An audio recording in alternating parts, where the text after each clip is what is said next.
Hi, apologies, another English speaker. I hope the translator will keep up with me. All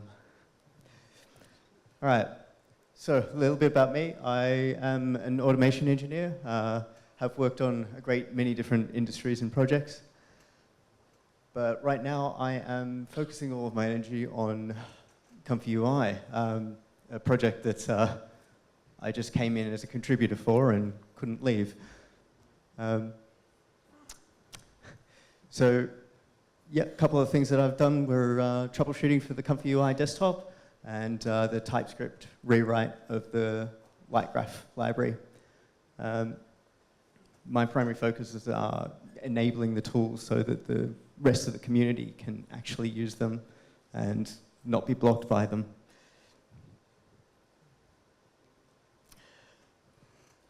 Existing situation with converting nodes into group nodes is we have the group node feature, but it comes with its own set of challenges and limitations.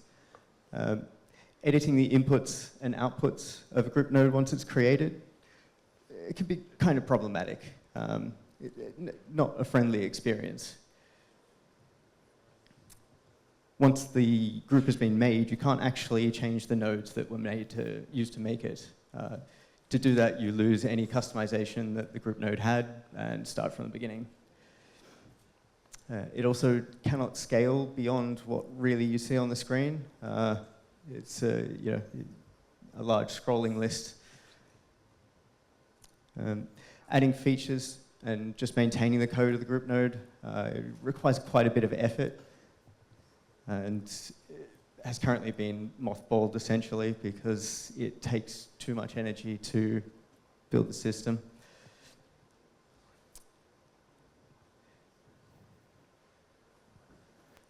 To resolve these features, these limitations, and move past them, we're building a proper subgraph system.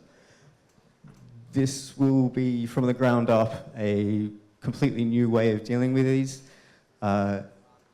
A subgraph is, in itself, a feature-complete workflow. It may contain anything a normal workflow can contain, including nested subgraphs.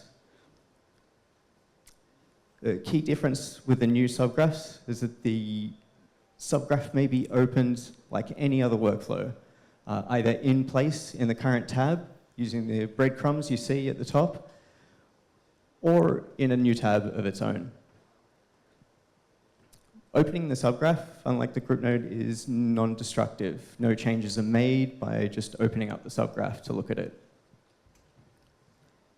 The inputs and outputs in the parent graph are linked to special input and output nodes that you can see on the left and right. So if you have a model input on your parent graph, you'll get the model shown on the left there to input into your subgraph. In the subgraph editor view, which is opened up in the subgraph there, the input node can be connected to multiple nodes. So you could connect that model to additional nodes inside, just like you would with a regular reroute.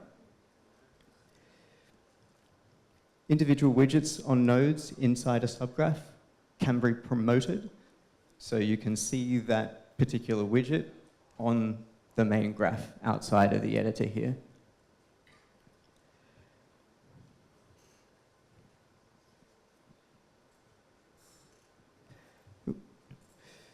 Just like a regular node, a subgraph may be added to a workflow multiple times.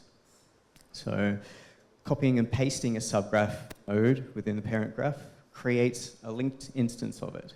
If you want to make any changes inside the subgraph, that will immediately take effect for all instances of the subgraph. They can also be cloned if you want to avoid that behavior. You clone the subgraph and it becomes a unique entity. No changes to it will affect the parent in any way.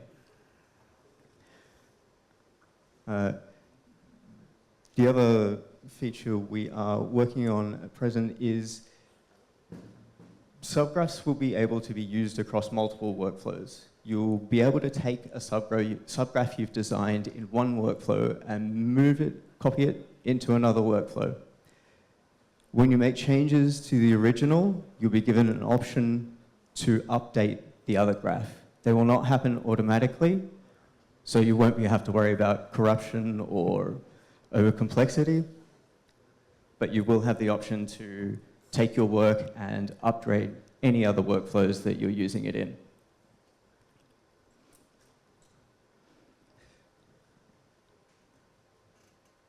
Just one of the other features we've put in here, a little bit briefly on this, the LightGraph native reroutes. So the existing reroute nodes come with a host of their own problems, which simply stem from that they create additional links as you make them. We're looking at improving the experience for both developers and users. We have just fixed the issue with the manual switch configuration in the bleeding edge releases of front ends. So users are now able to create a, as you can see there, this is a disabled floating link that's being connected into this line here. So you'll be able to use them as a manual switch to choose what input you would like to head out the other side. The new native reroutes have a few design differences. Oh, there we go. All right, I don't have my slides anymore. However,